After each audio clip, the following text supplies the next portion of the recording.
প্রিয় নবম শ্রেণীর ছাত্রছাত্রীরা, আজকে আমি তোমাদের সাথে আলোচনা করব তোমাদের ইতিহাস বিষয়ে রায় ও মার্টিন প্রশ্নবিচিত্রা 2025-এর দ্বিতীয় পর্যায়ে মূল্যায়নের 11 স্কুলটা আলোচনা করছি। তোমরা ভালো করে দেখো।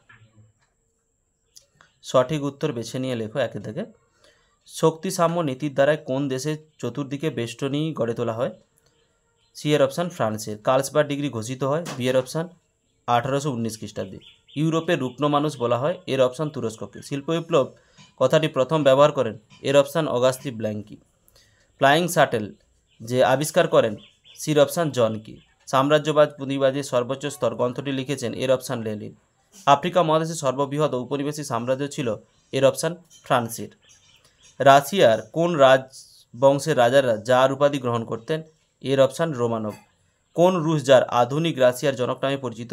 সির option Peter the great.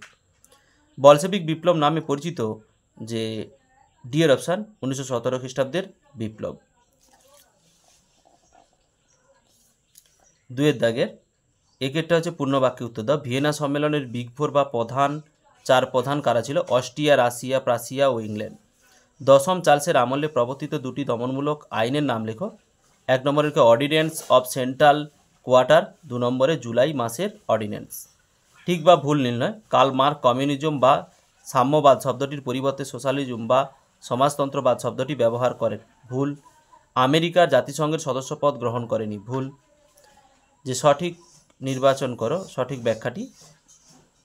C এর সঠিক ব্যাখ্যাটি নির্বাচন করো। বিবৃতি 1, যার দ্বিতীয় আলেকজান্ডার ভিন্ন দমনমূলক নীতি প্রত্যাহার করেন। ব্যাখ্যা 2, তিনি বিদ্রোহের চাপে দমনমূলক নীতি প্রত্যাহারে বাধ্য হন। বিবৃতি 2, ক্রিমিয়ার যুদ্ধে রাশিয়ার পরাজয় ঘটে। ব্যাখ্যা 1, রুশবাসীরা যুদ্ধের বিরোধিতা করেছিলেন। ডি এরটা স্তম্ভ মেলাও। জারতন্ত্র মিখাইল রোমানভ, আধুনিক রাশিয়ার জনক পিটার দ্য গ্রেট, যে ডেসেম্বিস্ট বিদ্রোহ, প্রথম নিকোলাস, ভূমিদাস প্রথার বিলোপ, দ্বিতীয় আলেকজান্ডার।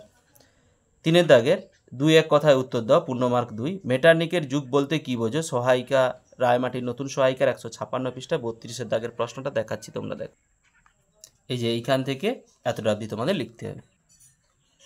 ভিয়েনা সম্মেলনের বিপক্ষে দুটি যুক্তি দাও। সহায়িকার 140 পৃষ্ঠার 11 দাগের প্রশ্নটা এইখান থেকে লিখতে হবে। লিখে এটার একটা পয়েন্ট আর এর পাশের পৃষ্ঠার এই অবধি লিখলেই হবে।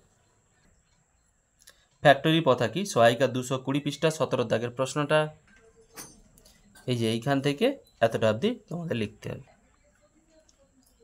সুয়েজ খাল খননের উদ্দেশ্য কি ছিল? সহায়িকা 214 পৃষ্ঠা 37 দাগের প্রশ্নটা এই যে এইখান থেকে লিখবে। লিখে এই অবধি তোমাদের লিখতে হবে। কে কবে ভাইমার প্রজাতন্ত্র প্রতিষ্ঠা করেন? তোমরা লিখে নাও। 1918 সালে ফেডারিক ইবার্ট। 4 দাগের 7-8টি বাক্যে উত্তর দাও। পূর্ণমার্ক হচ্ছে 4। বলশেবিক বিপ্লব 1917-র অর্থনৈতিক কারণগুলো উল্লেখ করো। সহায়িকা 272 পৃষ্ঠা 8 দাগের প্রশ্নটা লিখতে হবে। লিখে এই অবধি লিখার পর আর একটু রয়েছে এই পাশের পৃষ্ঠার একটু, এই অবধি তোমাদের লিখতে হবে। পরের প্রশ্ন, মেটার্নিক ব্যবস্থা বলতে কি বোঝো? 142 পৃষ্ঠা 16 দাগের প্রশ্নটা দেখাচ্ছি, দেখো সেটা 16। এখান থেকে লিখতে হবে। লিখে এই পাশের এই যে এই পুরোপুরি এই অবধি তোমাদের লিখতে হবে। ফল কি ছিল আলোচনা করো। সহায়িকা 209 পৃষ্ঠা 22 দাগের প্রশ্নটা এইখান থেকে লিখতে হবে। লিখে পাশের এই যে এই অবধি তোমাদের লিখতে হবে। নানকিংয়ের চুক্তি 1842-এ দ্বারা চীন কিভাবে ঔপনিবেশিক প্রসার ঘটে? চীন ব্যবস্থাটাও লিখলে হবে। সহায়িকার 199 পৃষ্ঠা 13 দাগের প্রশ্নটা দেখা এই যে এইখান থেকে লিখবে। লিখে এই অবধি তোমাদের লিখতে হবে। 5 দাগের যে পূর্ণমার্ক হচ্ছে 8। ফ্রান্সে ফেব্রুয়ারি বিপ্লব 1848-এর কারণগুলো আলোচনা করো। সহায়িকার 127 পৃষ্ঠা 7 দাগের প্রশ্নটা দেখাচ্ছি, দেখো এই যে এইখান থেকে লিখতে হবে। লিখে এই অবধি তোমাদের লিখতে হবে। শিল্প বিপ্লব বলতে কি বোঝো? সহায়িকা 218 পৃষ্ঠা 2 দাগের প্রশ্নটা এইখান থেকে লিখতে হবে। লিখে এইখান থেকে এই অবধি লিখতে হবে। ওর পাঠের প্রশ্ন রয়েছে, ইংল্যান্ডে প্রথম শিল্প বিপ্লব সংঘটিত হওয়ার কারণগুলো আলোচনা করে। সহায়িকার 189 পৃষ্ঠা 2 দাগের প্রশ্নটা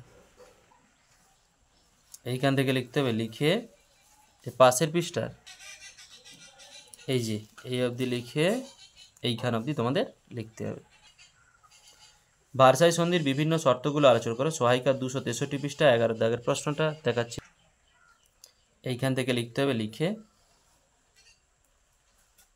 পুরো এই অবধি লিখতে হবে। ভিডিওটি শেষ অবধি দেখার জন্য অতীতের ইতিহাস চ্যানেলের পক্ষ থেকে সবাইকে অসংখ্য ধন্যবাদ। ফিরে আসছি পরের ব্লগ নিয়ে।